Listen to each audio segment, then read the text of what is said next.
Hey everybody, Marcus here. The sentiment of looking for your other half and the notion of platonic love are two concepts within Western culture that I suspect most people do not understand the origins of. The sentiment of looking for your other half is freely expressed in common discourse as a sentiment in finding, a relationship partner. The notion of platonic love, on the other hand, is a sentiment expressing a form of love for someone but absent the sexual component.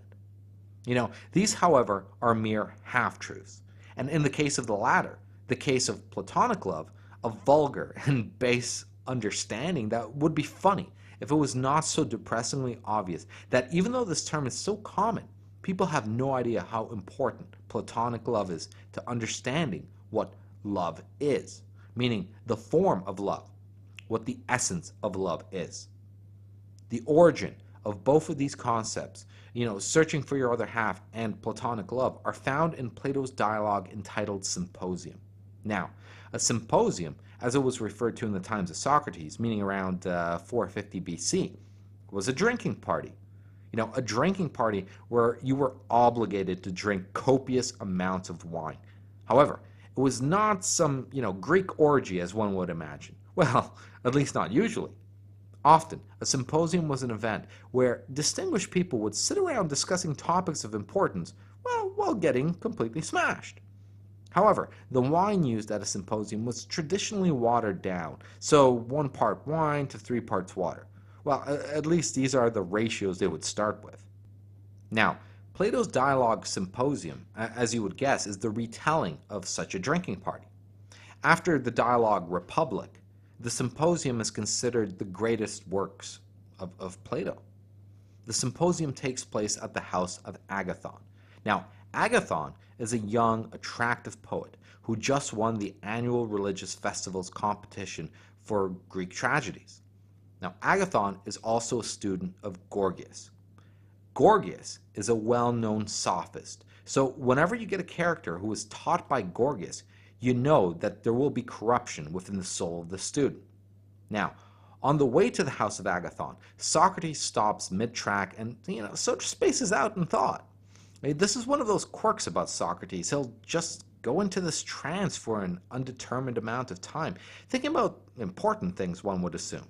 So, the party begins without Socrates, and the other guests talk about the seating arrangements and where everyone will be positioned during the event. What is important about the seating arrangements is the proximities of bodies. You see, the Socratic idea of love has nothing to do with the proximity of bodies as much as it has to do with the proximity of souls, whereas these other guests have not reached that level of understanding of Eros, and their conception of Eros is largely consisting in physical reality. So, the connection of bodies, the touching of bodies, has a large homosexual component to it. Most of the men invited to the party have some sort of sexual relationship with one another, with the exclusion of Socrates and Aristophanes, who have no homosexual connection to each other or any of the other guests. Another connection between the guests is that they are either poets of some kind or another and educated by sophists. So, all in all, the attendants are all corrupt souls, except Socrates. And this corruption of the soul comes out in their conception of love.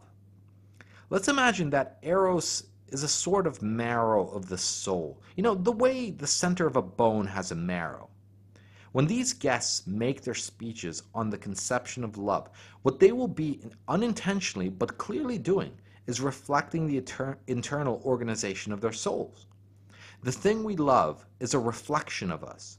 And when we make a speech in praise of our conception of love, and what love is, and what is worth loving, and what is truly lovable, what we are really doing is making a statement of what the center of our soul really looks like. Now, what had been agreed by the guests of this symposium is that each guest would make a speech in praise of the god of love. On the surface, each speech will be exactly that, a praise of love. But below the surface, what each man is really doing is putting his hand on the table and proclaiming, "This is what I am." Because like we said, you are what you love. Now, when Socrates finally makes his way into the house, he takes a seat next to Agathon. In Greek, the word agathon means the good. And you can clearly see the symbolism of Socrates taking his place closest to the good. Let's remember from my first video on philosophical method where I explained Plato's allegory of the divided line and the allegory of the sun. The good in Platonic metaphysics is reality itself. The good is that at which everything aims at. And to possess knowledge of the good is to possess knowledge of all of reality, the meaning of existence, and so forth. Now, before the speeches begin, these men state that they don't want this to be a drunken mess because, well, most of them are still hungover from the night before. Now, this is already an indication of their immoderation, which, as we know from Aristotle, is an excess, therefore a vice. So all these men are riddled with vice. They are driven by their passions, and you can already infer that their speeches about love will come from this sort of vice-ridden soul. So each of the guests have a soul sickness of sorts, each of them sick in their own way. Of course, there is a plurality of sicknesses, but only a single form of health. Socrates, just to note, is the only one not hungover. Well, surprise, surprise. Now, what I have described so far is the setup for the dialogue. For our purposes, we are only concerned with the speeches made by Aristophanes and Socrates. Of the two, Aristophanes speaks first. Now, Aristophanes is one of the great comic poets in Athens. You can still purchase his surviving works at pretty much any bookstore these days. One thing to note about Aristophanes is that he did not hold Socrates in high regard. He authored a play called The Clouds, and in it he parodies Socrates. He makes Socrates look foolish, makes Socrates look impious, a corrupter of youths, an evil man who does bad things to his students. This play by Aristophanes gave currency to the idea in Athens that Socrates is a sophist. In one example from The Clouds, you see a man who has captured a flea and ties a leash to this flea's neck. This man then proceeds to stamp the flea's foot into wax in order to be able to measure the distance a flea can leap in flea feet. In Plato's dialogue entitled The Apology, Socrates stands trial under the accusation of corrupting the youth of Athens.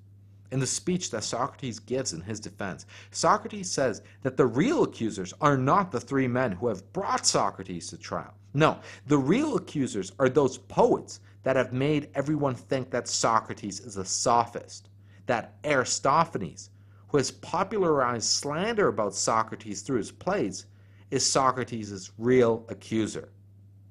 Okay, let me read to you in its entirety the speech that Aristophanes gives about love.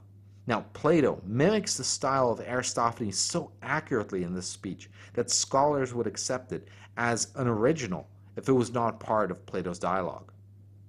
First, you must learn what human nature was in the beginning and what has happened to it since. Because long ago, our nature was not what it is now, but very different. There were three kinds of human beings. That's my first point. Not two, as there are now, male and female. In addition to these, there was a third, a combination of those two. Its name survives, though the kind itself has vanished. At that time, you see, the word androgynous really meant something. A form made up of male and female elements, though now there's nothing but the word, and that's used as an insult. My second point is that the shape of each human being was completely round. With back and sides in a circle, they had 4 hands each, as many legs as hands, and 2 faces, exactly alike, on a rounded neck. Between the 2 faces, which were on opposite sides, was 1 head with 4 ears. There were 2 sets of sexual organs, and everything else was the way you would imagine it from what I've told you. They walked upright, as we do now, whatever direction they wanted. And whenever they set out to run fast, they thrust out all their 8 limbs, the ones they had then, and spun rapidly the way gymnasts do cartwheels, by bringing their legs around straight. Now here's why there were 3 kinds, and why they were as I described them. The male kind was originally an offspring of the sun, and the female of the earth. And the one that combined both genders was an offspring of the moon, because the moon shares in both. They were spherical, and so was their motion, because they were like their parents in the sky. In strength and power, therefore, they were terrible. and they had great ambition. They made an attempt on the gods, and Homer's story about Ephialtes and Otis was originally about them. How they tried to make an ascent to heaven so as to attack the gods. Then Zeus and the other gods met in council to discuss what to do, and they were sore perplexed. They couldn't wipe out the human race with thunderbolts and kill them all off, as they had the giants, because that would wipe out the worship they received, along with the sacrifices we humans give them. On the other hand, they couldn't let them run riot. At last, after great effort, Zeus had an idea. "I think I have a plan," he said. "What would allow human beings to exist and stop their misbehaving? They will give us, they will give up being wicked when they lose their strength. So I shall now cut each of them in two. At one stroke, they will lose their strength and also become more profitable to us, owing to the increase in their number. They shall walk upright on two legs. But if I find they still run riot and they do not keep the peace," he said, "I will cut them in two again, and they'll have to make their way on one leg hopping." So saying, he cut those human beings in two, the way people cut sorb apples before they dry them, or the way they cut eggs with hairs. As he cut each one, he commanded Apollo to turn its face and half its neck towards the wound, so that each person would see that he'd been cut and keep better order. Then Zeus commanded Apollo to heal the rest of the wound. And Apollo did turn the face around, and he drew skin from all sides over what is now called the stomach. And there he made one mouth, and in a pouch with a drawstring, and fastened it at the center of the stomach. This is now called the navel. Then he smoothed out the other wrinkles, of which there were many, and he shaped the breasts, using some such tool as a shoemaker had for smoothing wrinkles out of leather on the form. But he left a few wrinkles around the stomach and the navel, to be a reminder of what happened long ago. Now, since their natural form had been cut in two, each one longed for its own other half, and so they would throw their arms about each other, weaving themselves together, wanting to grow together.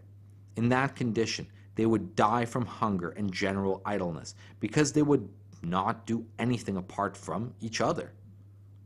Whenever one of the halves died, and one was left, the one that was left still sought another, and wove itself together with that. Sometimes the half he met came from a woman, as we'd call her now. Sometimes it came from a man. Either way, they kept on dying. Then, however, Zeus took pity on them, and came up with another plan. He moved their genitals around to the front. Before then, you see, they used to have their genitals outside, like their faces. And they cast seed and made children, not in one another, but in the ground, like chickadees. So Zeus brought about this relocation of genitals, and in doing so he invented interior reproduction, by the man in the woman. The purpose of this was so that when a man embraced a woman, he would cast his seed and they would have children, but when male embraced male, they would at least have the satisfaction of intercourse, after which they could stop embracing, return to their jobs, and look after their own needs. This, then, is the source of our desire to love each other. Love is born into every human being. It calls back the halves of our original nature together. It tries to make one out of two and heal the wound of human nature.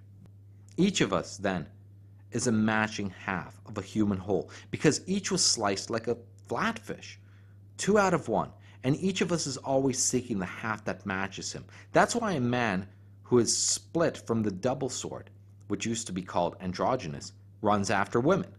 Many lecherous men have come from this class, and so do the lecherous women who run after men. Women who are split from a woman, however, pay no attention at all to men. They are oriented more towards women, and lesbians come from this class. People who are split from a male are male-oriented, while they are boys because they are chips off the male block. They love men and enjoy lying with men and being embraced by men. Those are the best of boys and lads, because they are the most manly in their nature. Of course, some say such boys are shameless, but they're lying. It's not because they have no shame that such boys do this, you see, but because they are bold and brave and masculine, and they tend to cherish what is like themselves. Do you want me to prove it? Look, these are the only kind of boys who grew up to be real men in politics. When they've grown men, they are lovers of young men, and they naturally pay no attention to marriage or to making babies, except insofar as they are required by local custom. They, however, are quite satisfied to live their lives with one another unmarried. In every way, then, this sort of man grows up as a lover of young men and a lover of love, always rejoicing in his own kind. And so, when a person meets the half that is his very own, whatever his orientation, whether it's to young men or not, then something wonderful happens. The two are struck from their senses by love, by a sense of belonging to one another, and by desire, and they don't want to be separated from one another, not even for a moment. These are the people who finish out their lives together and still cannot say what it is they want from one another. No one would think it is intimacy of sex. That mere sex is the reason each lover takes so great and deep joy in being with the other.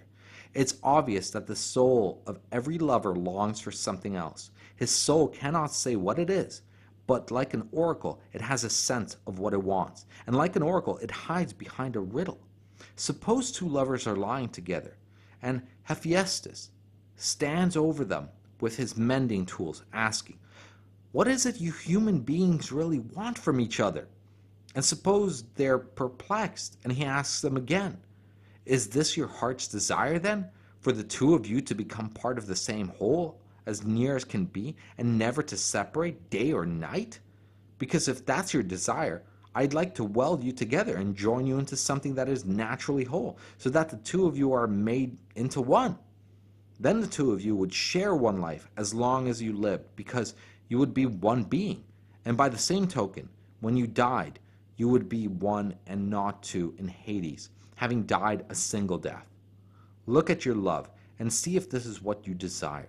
Wouldn't this be all the good fortune you could want? Surely you can see that no one who received such an offering would turn it down. No one would find anything else he wanted.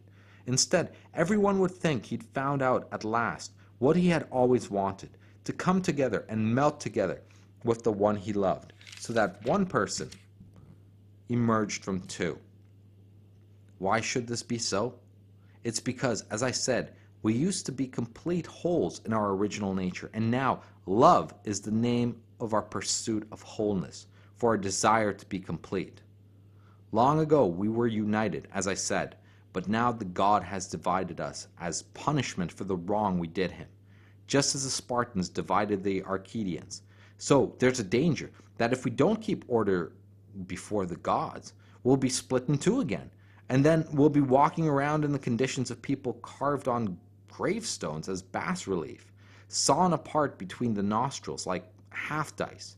We should encourage all men, therefore, to treat the gods with all due reverence, so that we may escape this fate and find wholeness instead. And we will, if love is our guide and our commander. Let no one work against him. Whoever opposes love is hateful to the gods. But if we become friends of the gods and cease to quarrel with him, then we shall find the young men that are meant for us and win their love, as very few men do nowadays.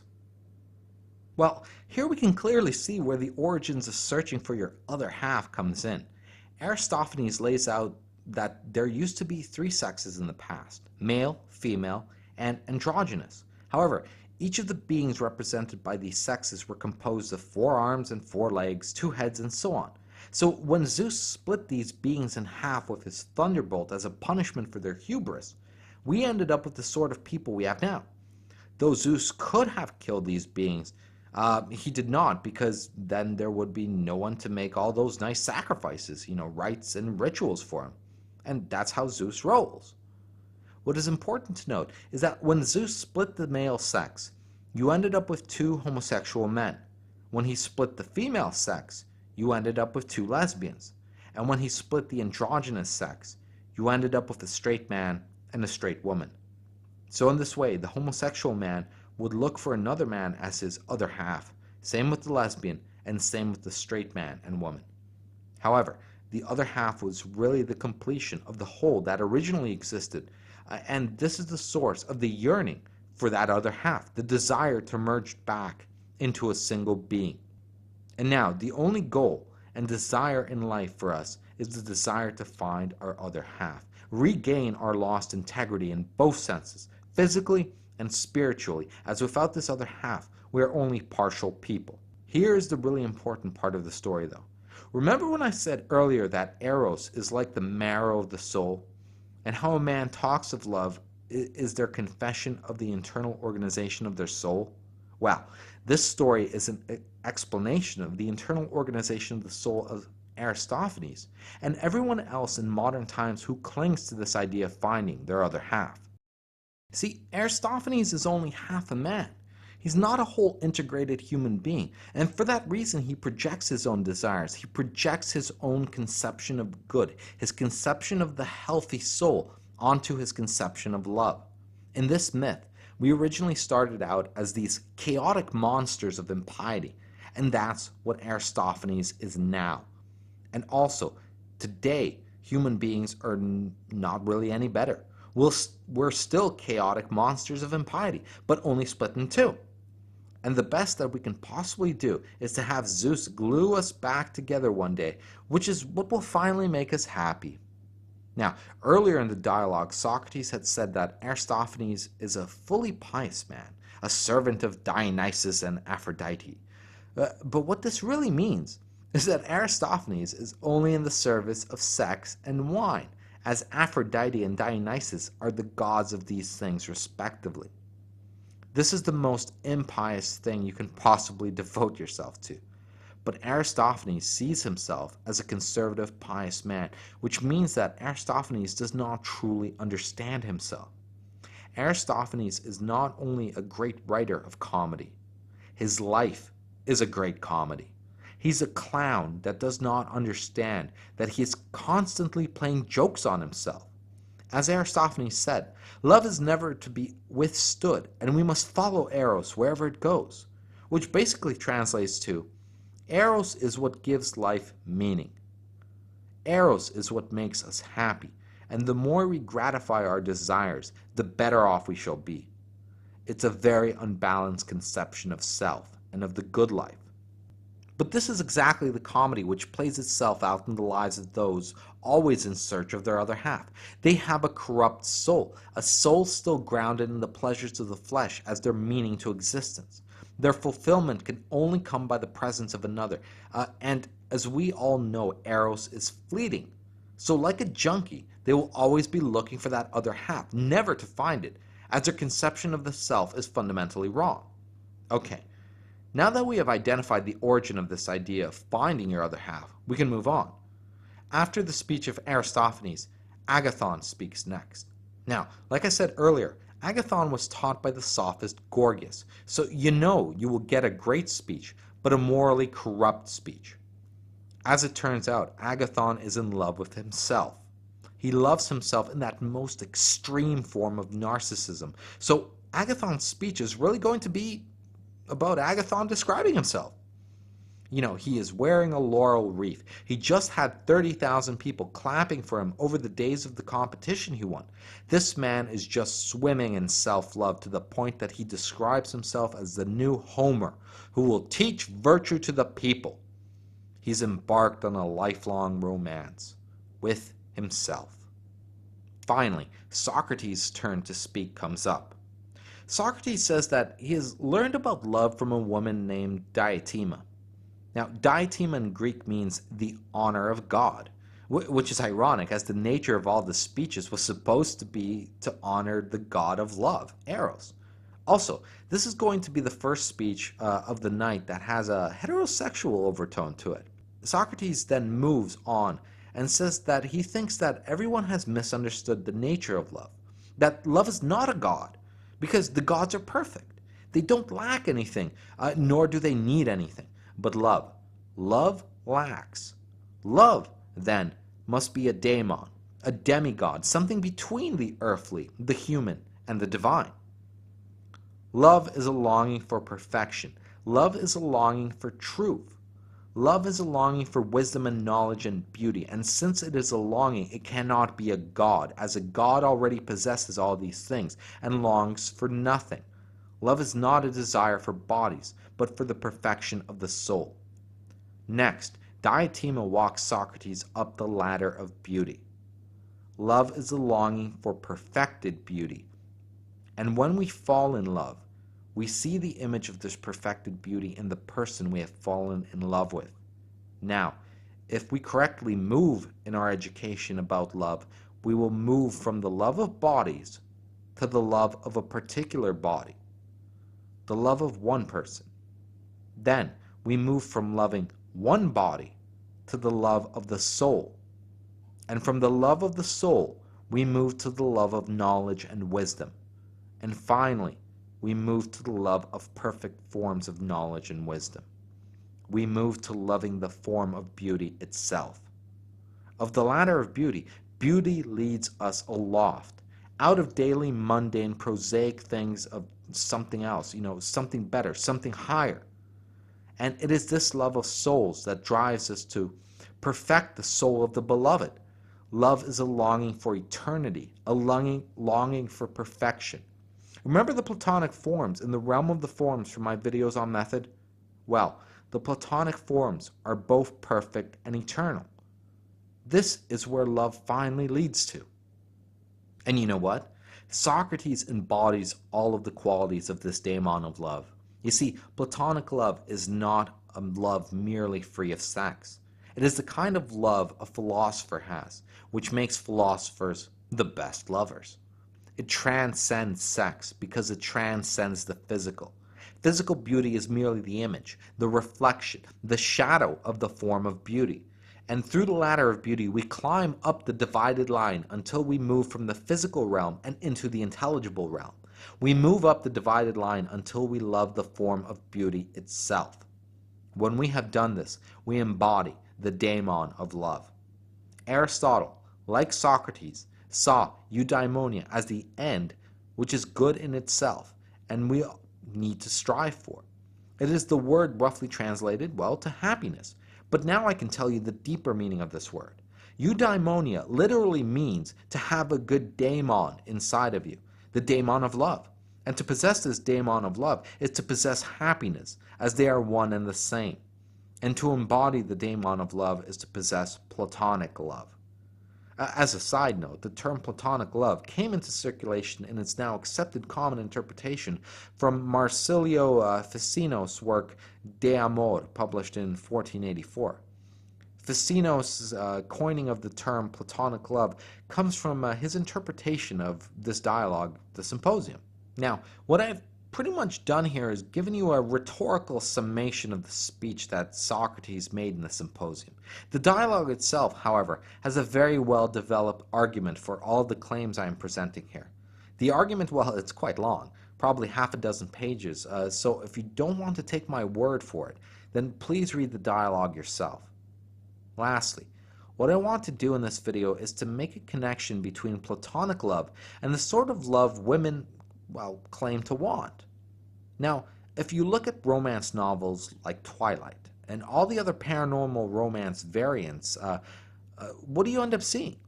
A half-man, half-supernatural being who idolizes the woman and makes her the center of his entire life, with absolutely no expectation of sex or anything other than the mere pleasure of being around her. Well, we can clearly see the parallel between this female fantasy and Platonic love. The vampire, or werewolf, is the daemon of love, and she is like the form of beauty. The vampire, like the philosopher, devotes his life to the forms with no sexual component to it. The ultimate reflection of this fantasy, I believe, is very nicely summarized in the poem by Russian writer Alexander Pushkin entitled The Hapless Knight. Once there was a hapless knight, taciturn, withdrawn, pale of visage, in behavior stern, bold in spirit, generous in thought. Lo, he had a vision, fathomless and bold, branding an impression deep into his soul. From that moment on, seared to the quick, Women he abjured, not a word with any, till his grave he vowed to speak. Round his neck a stirring of beads, as a talisman he wound, and behind a steely visor's grid his face forever hid. Briming with unselfish love, faithful to a beatific vision, AMD in blood on his shield he writ.